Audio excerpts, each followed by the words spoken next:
Hello, everyone. Welcome in umbraCoffee episode August. It's end of the summer, and it's the last Friday of the summer. It's very sad. I don't know how you guys, but I didn't realize when the summer passed by. You say this, and everyone I've spoken to recently keeps saying, "How was your summer?" My summer's just starting. I'm going on holiday tomorrow, and for 2 weeks. So I've not had summer just yet. That's crazy. And hello, Adam. Nice to have you here in umbraCoffee. And good morning for you, because it's very early for you. Where are you? It is. Moment, right? It is. Just 7 o'clock. It's not too bad. Yeah, so still good. Thanks for joining us, and of course we'll be talking about various topics regarding the Umbraco events and everything else will happen here. But maybe you can give a short introduction about yourself. It's your first official Umbraco presence, so let you be introduced to the community members from Sure. Sure. So Adam Werner, live in the United States, right outside the Philadelphia area. Developer for a long time, Microsoft centric, but been working with Umbraco since Umbraco version 4, an MVP, and it's been a blast since starting with 4. So excited to be here. You are indeed an MVP as of this year. Congrats. Yeah. Actually, yeah. Nice. Umbraco 4. That's a good memories. Good time to start. Probably the same when I started as well. But it was end of 4, beginning of 6. Yeah, crazy times. 4.7, I think, was the first version I worked with. I was saying to Lottie the other day about how I meet a load of people at events, .NET events. I'm at one right now. I'm in Copenhagen currently, and I say, "Oh, I work with Umbraco," and they say, "Oh, Umbraco, is that still around?" And then they say, "Oh, I last worked with it I think it was version 4 or something." And I say, "It's changed a lot since then. Version 14 now, and you should really try it out again." So we all know, of course, the benefits of the newer versions, but. Yeah, that's definitely true. And of course, today is a kind of a special day that you are not celebrating, I can say.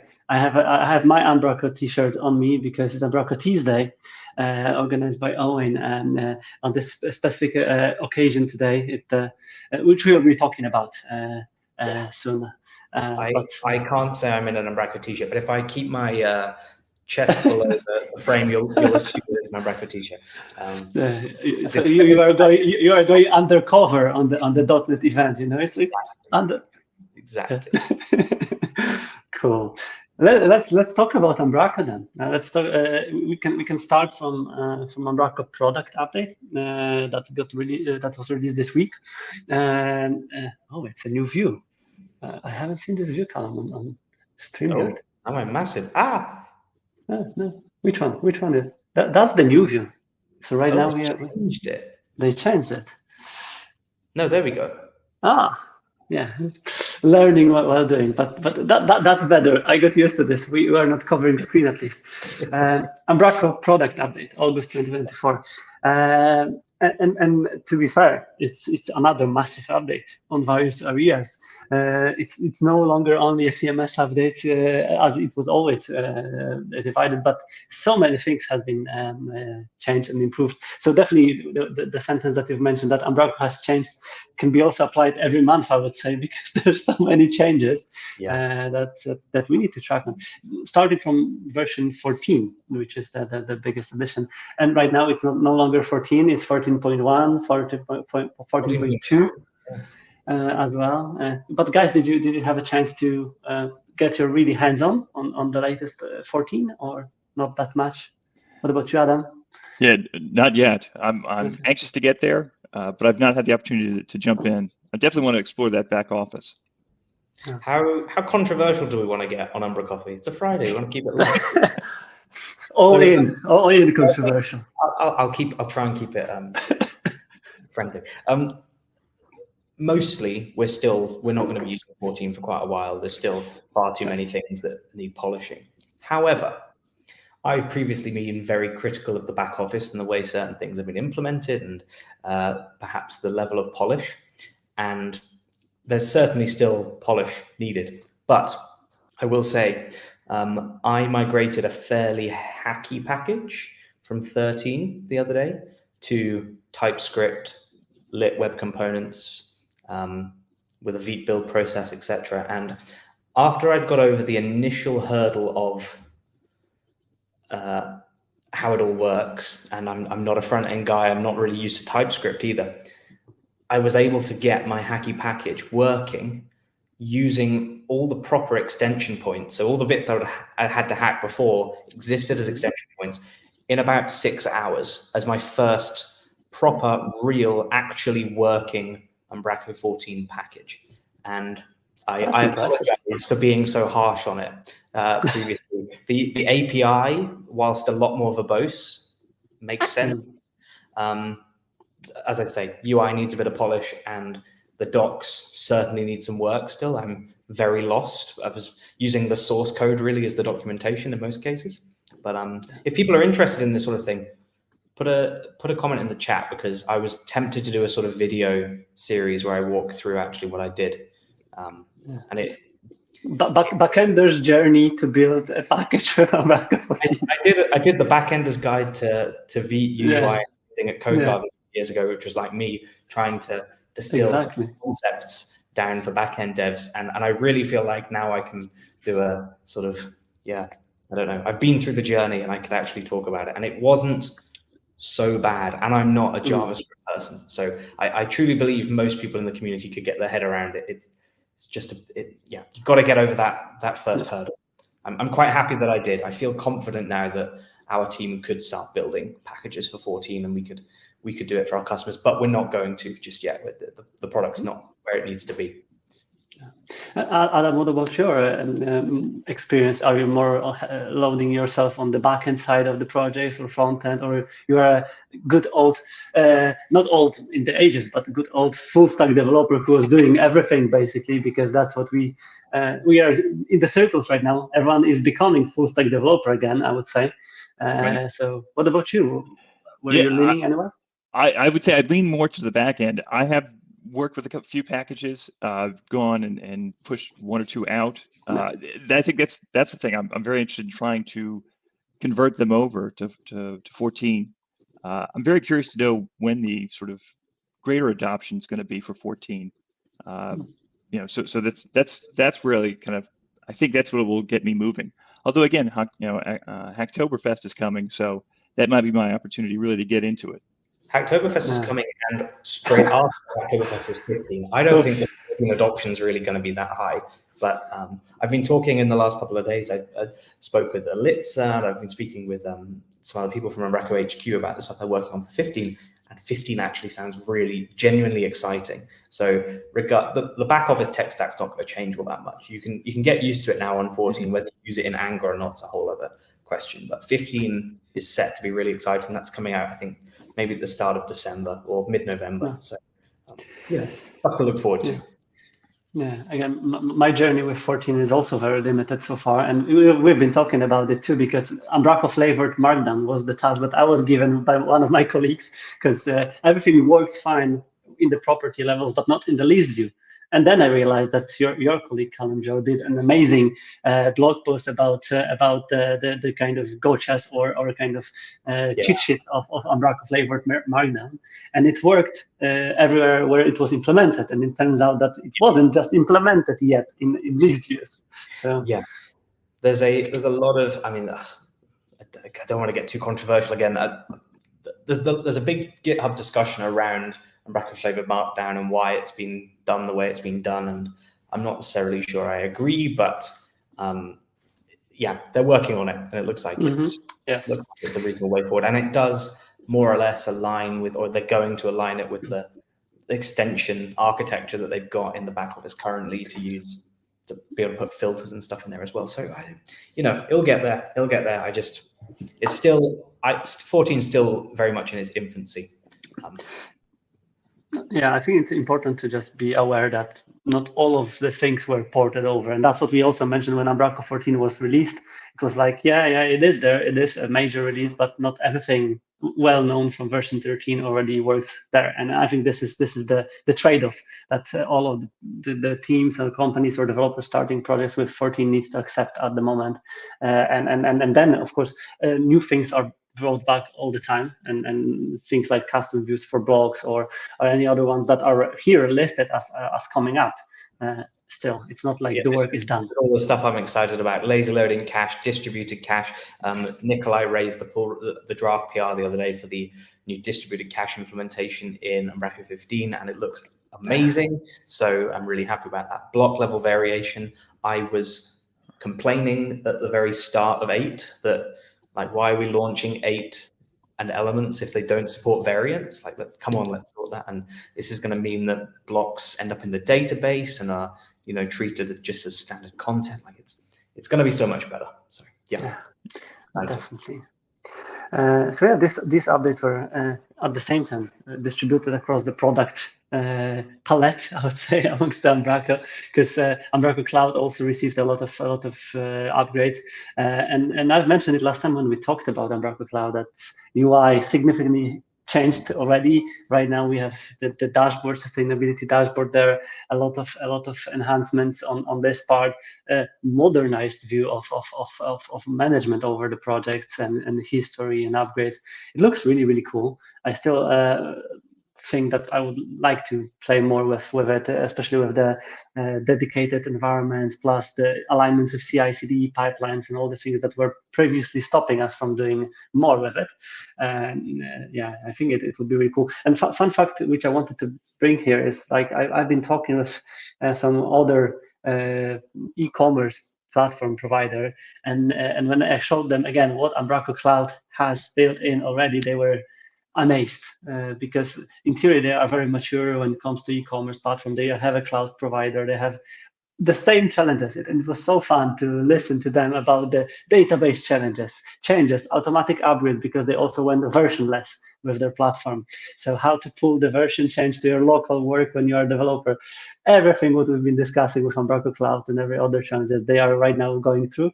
And I just sent them the link to blog post, and they were so happy to see that Umbraco solved a lot of it already. So even though we think that Umbraco Cloud might be still a maturing product, it's still far, far away in front of some other platforms that are struggling with the similar challenges, which is interesting to see, to be fair. Yeah.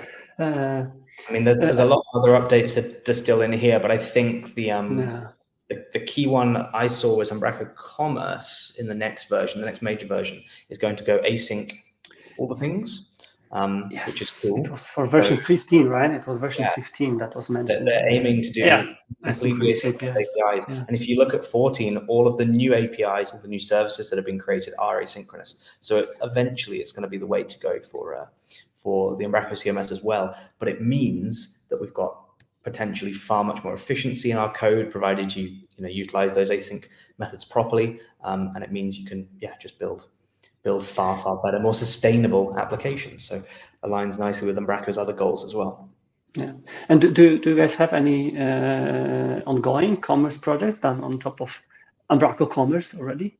I've sold my first one since the new price change. It's been a bit of a struggle, but we've sold one. So yeah. That's nice. And you, Adam, did you do any commerce projects recently? They've been involved in a number of pitches, but we've not been able to go and get one over the finish line just yet. Okay. And what about your cloud experience so far? Did you work with it? And do you have any ongoing projects with Umbraco Cloud? I do. I've got a couple of projects that are on Umbraco Cloud. I've really enjoyed the new UI. I will admit that I'm still trying to find some of the things I used to know where they were. So, but it's been great. I really, I mean, again, you do see that progressive improvement, and it just benefits us all. Yeah, that's nice. Same with other products, I would say. I haven't had a chance to play more with Umbraco Workflow, but it got improved significantly, of course, for Umbraco 14 with some UI enhancements and various other things, and it looks great. We can already say that if it looks different and better than previously, it already looks great because it looked great already for most of us. Same with Umbraco Forms, UI Builder. Yeah, that's probably something what we can talk about, because I was looking for fluidity and some similar things to be used in some of my projects, and then I realized that fluidity maybe not died, but has been stopped a little bit back behind, and now of course it's called Umbraco UI Builder, and it has been changed, but then it will be an alpha version of it for Umbraco 14 soon. So that's for all of the needs of custom back office entity management, which was. So I'm really looking forward to it, because the project that I've been dealing with markdown issues is crying for this kind of entities management. So I would love to use it at some point. And same for deploys and for the other ones. I think it's a lot of information here that of course needs to be walked through. And then the topics that we can mention separately. Of course, they were mentioned here, but I won't be spoiling all of them. We can start from one which was also released recently. It was a huge news because it affects the CEO of Umbraco, and Umbraco announced the new CEO, which is Mats Persson. And the change affected, and of course, Umbraco Teas Day was also announced, because today is the last official day of the old CEO, Kim. So, yes, how you received this information? How you reacted to this? I mean, as MVPs, we all got a heads up slightly early. I think partners did as well. On a Sunday of all times as well. It came in at like 2 p.m. UK time on a Sunday. Very odd. Yeah, I've got my finger on the rumor mill. Of course, I'd heard some mumbles. Yeah. But, no, it's an end of an era. I mean, the Kim's statements in this thread, isn't it? But he says that he feels there's better skilled people to continue the Umbraco journey, and to push it really to that next level. Which full respect to him if he feels that way. So good end of an era, but hopefully the new CEO does a good job. Lottie told me that he's Swedish. Mats Persson's Swedish. Mm-hmm. And does that mean no more Swedish jokes at Code Garden? Then we can't make fun of the Swedes. I'd argue more. We can do it more. So prepare yourselves. Yeah, I think it wasn't a part of the blog post here, but it was a part of the message that we received as MVPs, that where Kim said that, of course, summarized his activity, and generally that also mentioned his still kind of involvement into the project, so he is not disappearing completely from Umbraco. And that was an era. Definitely, I was reading through the MVP's comments there, and definitely everyone has their own memories, summaries. But if you look at the years back, how Umbraco significantly changed when Kim was steering it, it is a huge change and huge improvement. Definitely big kudos to Kim for doing it through the years, and I'm really looking forward to how it will be all involved, especially that he's still staying or lying, whatever will be done there next to the new management, the new CEO in Umbraco. Yeah, he's going to have a seat on the board, isn't he? Yes, we'll see. I've been assured that Mats is going to be trying to be quite visible in the coming months, so at various festivals and whatever else. So we'll get to meet him. But I think the point also made by Kim is the role of CEO is perhaps less important now than it has been in previous years, where you're very much the figurehead of the company. But now there's people. There are 150 people that work at Umbraco HQ, and I guarantee you can't name even 20 of them. And so realistically, when Niels was the CEO, he was very much the figurehead for the product and everything else. But we've got those beacons now anyway in the HQ team. So a small change, but it shouldn't affect anybody's day to day with Umbraco at all. But often the roles of CEOs were, more visionary or more operational, and I think here it's a huge need right now for even more operational CEO with kind of definitely experience in operating with the company of this size already. So that's exciting, because at the same time Umbraco won't stop growing. That's the thing at the moment, and then it looks interesting.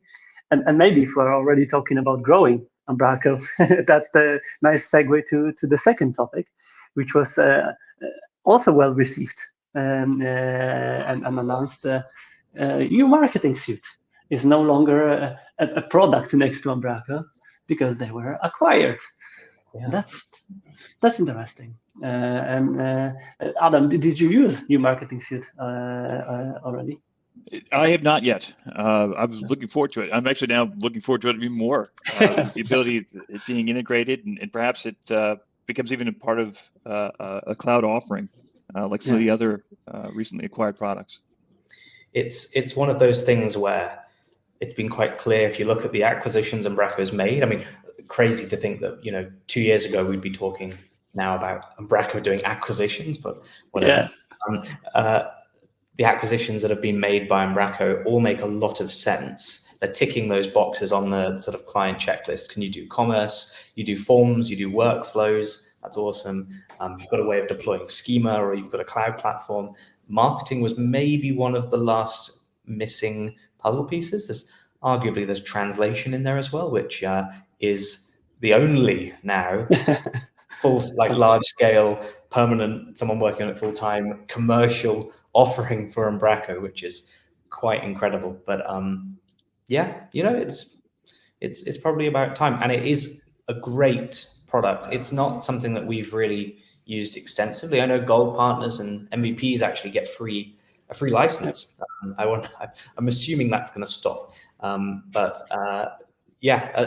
View Marketing Suite, at least we've tried it out on a few clients, and it was quite incredible how quickly we could, as non-marketers and not even needing to write a single line of code, install it and get sort of full personalization working on our content. So, yeah. Yeah, I think what is also impressive here, I don't know if it was a plan from the very beginning, but when the View Marketing Suite was born, it was like triggered by some intentions from Jeffrey and then the rest of the team when there was a lack and the gap for building something like this. It's like, from the history point of view right now, it was looking like it was built to be sold to Umbraco, because it was like if we're very honest, yeah, it totally does. I can't speak for people in the community, can I? But it would feel like all of the acquisitions that Umbraco have made recently have been very intentional for them and have made a lot of sense, but have also been very smart, intentional plays by the people who built these products, and they've seen a gap and they've had a vision for how they could do it. Or I think in the Marketing Suite case, they might have had a client need in some cases too. They've built a solution that they've seen their clients needing and gone, yeah, we're going to do this, and it could be very successful. If you look over the last 12 to 18 months, your Marketing Suite's changed significantly, where they've been spun out of Perplex as a separate standalone company, where they've specifically hired people like Cornet to work full-time on the product. And they've had that dedicated team, of course. So yeah, you're probably right, Marcin. It looks like the kind of thing that's been teed up and has been part of that plan for a while. But it's great. They've got one less MVP in the community now again, but more talent at HQ. So yeah, exactly, and that's why a big congrats goes to the team and everyone involved, because at the same time it was a really nice product, very well built and created from the time it started as just an idea into an offering, headless concept, and almost an integral part of some of the headless offering as well. Yes. I'm gonna how I like, how I'm cynical, and I like to ask these sorts of questions. So I'm gonna ask these now. What do we think the new name's gonna be? Because they are surely gonna rebrand it. Yeah. It's like Vendor went to Umbraco Commerce, Plumber went to Workflow. So it's surely going to be like a similar concept like Umbraco Marketing, but that sounds so boring. Umbraco Personalization, Umbraco Personalization could be, yeah.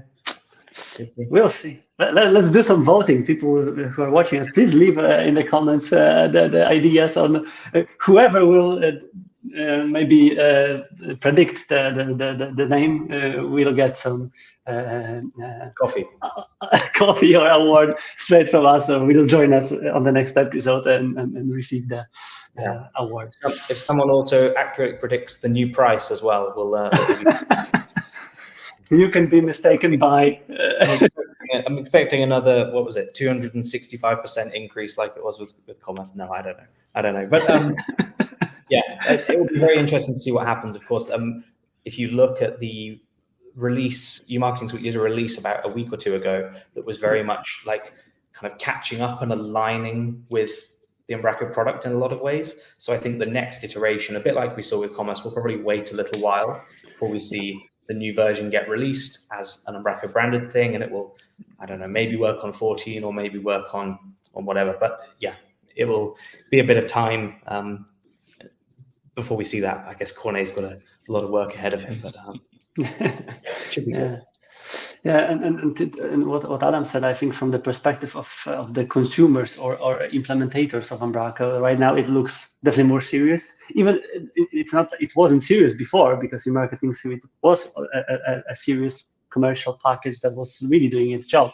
But right now, I even see it amongst my colleagues and the teams that I work with. It's like, oh, right now, let's check it now. Then. If Umbraco bought it, then it might be something what we can look at it right now, right? So it's one of those things, like people get this a lot as well. They won't use it unless it's built by Microsoft, or they won't. Yes, these sorts of things. Especially in the enterprise levels, they need to have some kind of trust levels in. So yeah, I'm really looking forward to it, to that. Yeah, I was unfair actually a second ago. I said that there was only one major commercial product in the Umbraco sphere. That's not true. Of course, I know that Newsletter Studio exists. I know that Richard makes his as well, but I don't believe those are full-time endeavors. Uskinned, though, is of course a fairly nicely competitive commercial product, and I just put a link there in the chat, Marcin. Yeah, I'm opening it right now. Yeah, exactly. We can talk about this. So this is cool. I know Mark and I have spoken about this a bit before. They've released a bunch of new themes, and sorry, Mark, don't really want to go into those. But the cool thing here is you can now spin up a 7-day trial directly of Uskinned directly on a cloud-hosted platform. I think it's on Azure in the backend, and then you can even just pay them to continue hosting it going forward. So it's this sort of one-click, choose your theme, sites up and running, which looks truly cool, truly excellent. So hopefully that makes it easier for people to try out and get started with. And I mean, I know that Umbraco used to have Uno, didn't they? Famous Uno. Yes. Wanted to be Uskinned quite badly, and it wasn't. Yeah, so fun fact is that was possible to have these trials running, because I've been speaking with Paul and Mark a lot of the times when I was planning to use Uskinned for some of the projects. It was like, yeah, please keep this trial for me up and running. But right now it gets even more automated, and I think that guys are extremely busy there building the new themes, and they are better and better with every potential release. And I was surprised recently when I looked at it, because of course we were looking for some kind of inspiration in projects, and Uskinned website also has this case studies, resources, however it's named, showcase projects, where you can see all of the projects already being using, the ones that of course are publicly showing the fact that they're using Uskinned. A lot of inspiration, a lot of good projects, and a lot of creative content built on top of the themes that are in theory limited from various perspectives. So that's impressive. And yeah, definitely there's a couple of more projects like this that you've mentioned to be considered as commercial offerings or acquisitions in the future. So that's interesting. As we're speaking about Uskinned, should we talk about festivals? Because I know that Uskinned are sponsors of the Umbraco US Festival, and they're doing a talk as well. That's true. Yep. You know more than me. We're right into festival season now. So I mentioned I'm in Copenhagen right now for NDC, CPH. Copenhagen Developers Festival. It was cool. I did an AI talk yesterday, and I managed to sneak Umbraco in there. So I showed off how you could build an AI and run it inside your own product, and it could answer questions about Umbraco, that sort of thing. I'll release something for the community at some point as well. Yeah, it's really very much festival season. I think we're kicking off in a few weeks with Doog and various others. But Adam, whilst you're here, should we talk about it? What's the deal with the US? Yeah, so we are just a little over a month away. October 3rd, October 4th, we'll be in Chicago for Umbraco US Fest. Really excited. We've again the 2-day event. The first day a hackathon, and then if a hackathon is not your thing, we've got 2 workshops. One about basically the developer's introduction, and then the second a look at extending the back office in V14, which really should be pretty exciting. Maybe that's my first foray into 14. So and then day 2 we've got we've got 25 plus speakers. We've got a keynote, 16 other talks, 2 panel discussions. It's really looking fantastic. We've just recently announced the schedule, announced the speakers, and again, day 2 looks. I think it looks pretty fantastic. And then we know there'll be some fun and surprises along the way on day 2 as well. Yeah. Oh, cool. This makes me so happy to see, Adam. So happy. I mean, you've been at the US summits in the past couple of years, and they didn't have the same buzz. And I always think back to, I think it was 2018, the last time I was in Chicago, and how awesome that was. Same venue, obviously different team behind it now, but this is going to be amazing. I love Chicago as a city, and very thrilled that I'll get to be speaking there as well. So yeah, it should be a good event. We're thrilled to have you as well. Yeah. I was that close to be there as well, but then in this case it wasn't the part of the community that I needed to push, but the business push, which is not a part of my potential at the moment to be there. But damn it, it looks so awesome. And I said to the Callum that if I only could combine it with a private NBA game visit or something like that, then I would do a holiday break there. But unfortunately, the season is not starting yet in October. So if as a non-participant of this year, I will just raise my concern to postpone it until the NBA season starts next year, and then I will be there. I'll be there. We'll get to slowly drift into the NBA season. Yeah, that's what I can talk about. But yeah, I spoke with Javier about it as well. The Code Garden and some other guys who were interested in going for NBA games. But the agenda looks awesome. I can say that it's a mixture of kind of every topics and business discussions. And as a huge fan of discussion panels, I'm so happy to also see the discussion panels there, because it's a multiplication of the people's voices during the one talk, and yeah, it just looks awesome. So, and I believe that there's one call to action for all of the festivals as well. It's like secure your spots and buy tickets, right? It's absolutely, yeah. There's space available, and we'd love to see everybody here in the US. Adam, maybe you can talk a little about your experience here being involved in the festival, because the US actually, as we alluded to, is a very different setup to how it's been before. The US Summit was previously run by Umbraco HQ for 2 years, and then pre-COVID we had the US Festival, which was, I think, before a collaboration between a couple of agencies, Marcel and Scandia, and a couple of those companies. But we've now got a foundation in the US, a bit like we have in the UK and in the Netherlands, and you've got a cool team behind this event. So what's going on? Yeah, so absolutely. We have borrowed the idea from our neighbors, and it really made a lot of sense. Again, as you said, there were a number of agencies who were there to support us, and then the summit came along, and really when we got together again, it really seemed to make sense to go and sort of formalize that community setup. So yeah, we've worked hard to try and establish the foundation. This is our jumping off point. We're excited to see where this goes. We can't wait to do this one, but then all the subsequent ones as well, and then seeing if we can expand our offering similar to how it's happening in some of the other countries here. So yeah. Cool. And how big the event is planned to? How many people you are able to handle? Sorry, for the event, or even just for the event. For the event right now, we're looking at 150 or so each day, so it should be great. If we can go bigger next year, we will. Yeah.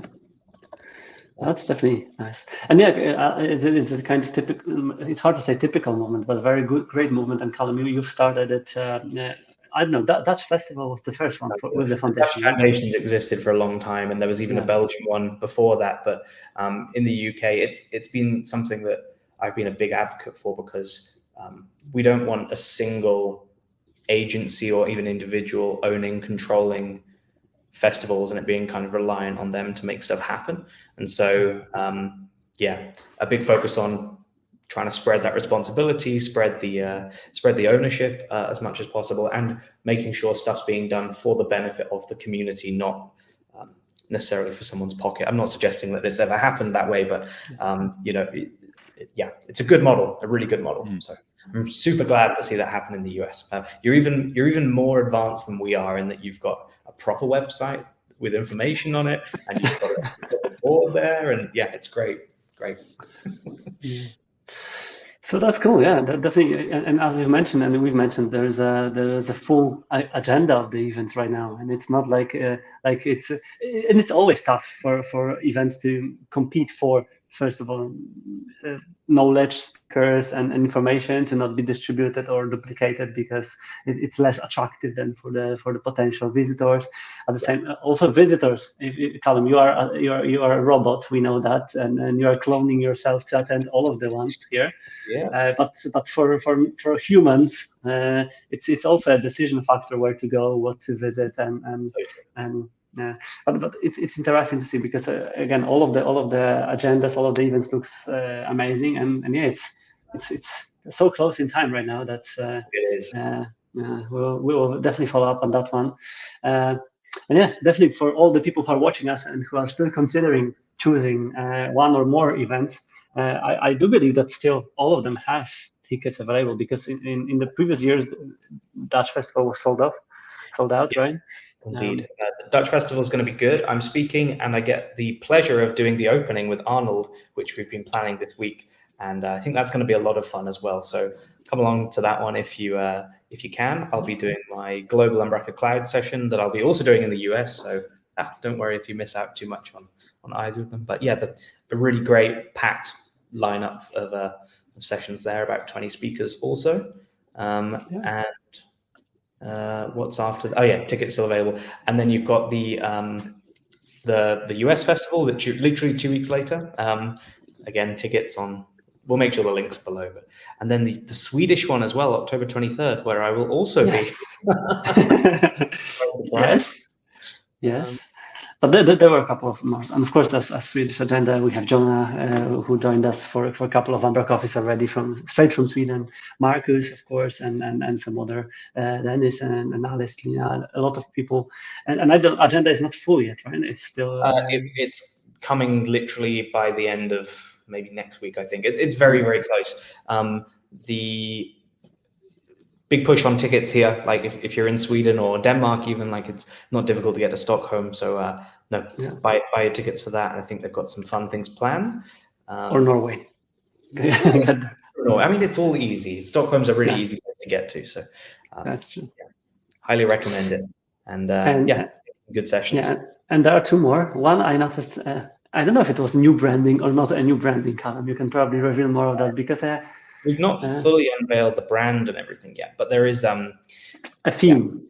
UK Fest tickets are on sale. We're going for this sort of London classic icons type theme. So that's the sort of London Underground style sign. The website's got a blinking version of that we'll be launching very soon.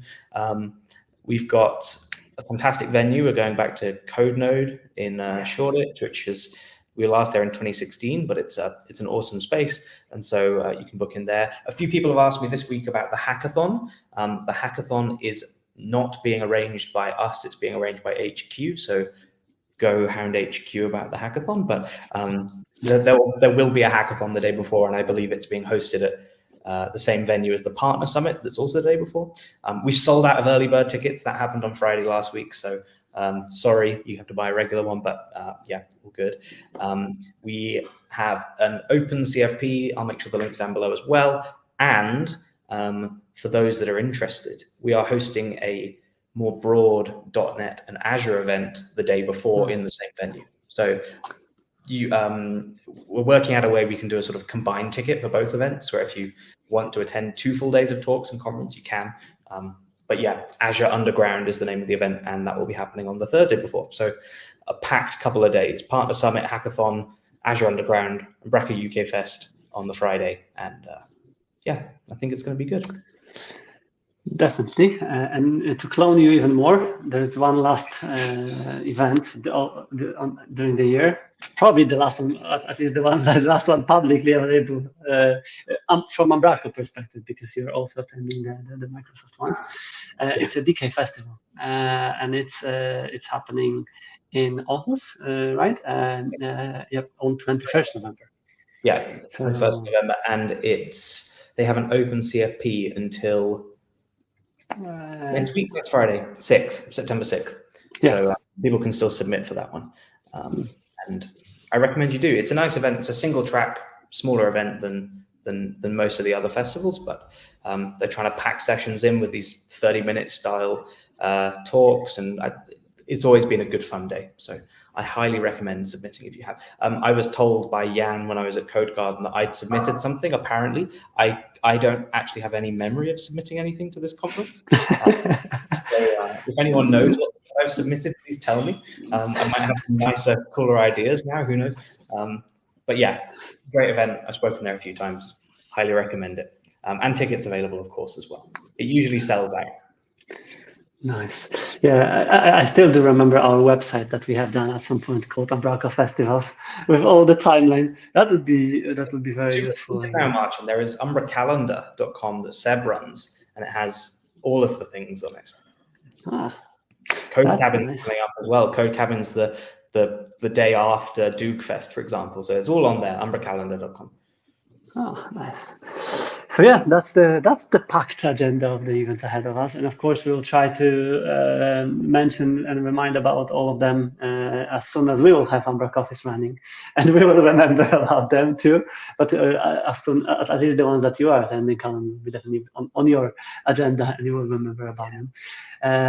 So yeah, that's all about the events.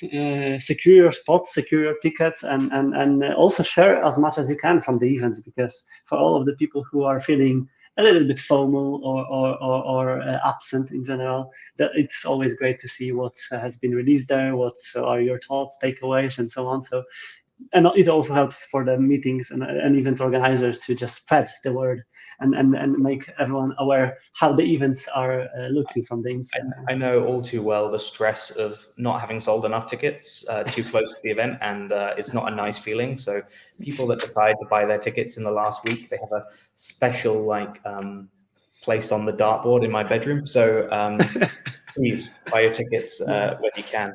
I was going to ask Adam, US, are you planning to record any of the sessions, or are they going to be, you've got to be there or you miss them? You've got to be there, or you're going to miss them. Yeah, I think nowadays it's the way to go, because if they're recorded, people go, that's fine, I'm not really bothered about attending. So I believe, maybe even, oh no, Henk might have told me they might be recording the Dutch festival, but I don't believe any of the other festivals are going to be recording talks this year. So you've got to buy your tickets in order to be there and see the sessions. But at the same time, I do remember when we were organizing the Polish festival, when I was calling everyone to buy the tickets. It was literally, I knew most of the community members, and it's not a pleasant feeling to chase people for the things. So especially if anyone is planning to go, secure your tickets, make organizers' lives easier, and then enjoy and share everything. And yeah, we'll do follow up on how it went, of course, closer to the events as well. Cool. There's one section of our episode left to be mentioned, but it is a huge and growing section as well. It's called advisory boards. So who's the new one this week? Yeah, we were having maybe some small jokes that we need to advisory boards for advisory boards to track advisory boards. because there's so many of them. But that's good, and we lost tracking of it when we were preparing for the episodes, but we are on track right now. So there's a new team, new structure of CMS advisory boards. And it has a really nice website as well on the community.umbraco.com section. And Aaron, Michael, Kaspar, Daniel, Zandra, Dmitry, Saskia, and Carlos and Chad are part of the team under the Lasse's guidance. And Callum is alongside some existing people as well. Exactly, but some of them were leaving the team, some of them are staying to the team, and Callum, you are a part of the team as well there, so you will still be there. This is one of my favorite times each quarter where we get to sit down with the CMS team, hear what they're doing, and feedback. And I don't want to toot my own horn too much, but if you look at the roadmap, that's the stuff that's gone into 15, for example, with the dynamic cache and a lot of the changes that they're making there, or the distributed cache, sorry, and equally around global blocks. These are all things, or even blocks in the rich text editor, for example, that's in 13. These are all things that came out of ideas and discussions that were had in these meetings. So it really proves to you actually that these advisory boards, whilst we're not necessarily doing the work, we're just creating work for Bjarke and his team, but we are actually really influencing the product roadmap there as well. So yeah, it's cool. Very cool.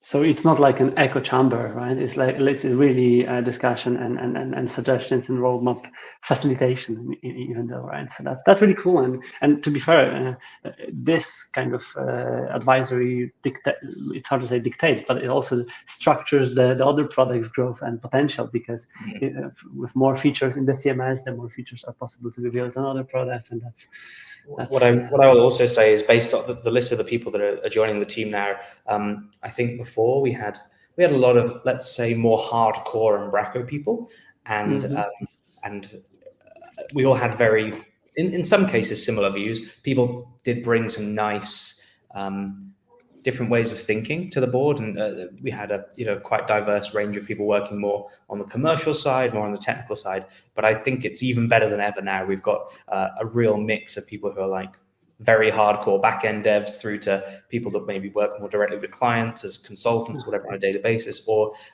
even like end users of the product more than developers. So or even people that work with other platforms. We won't mention names of those, but you know what I mean.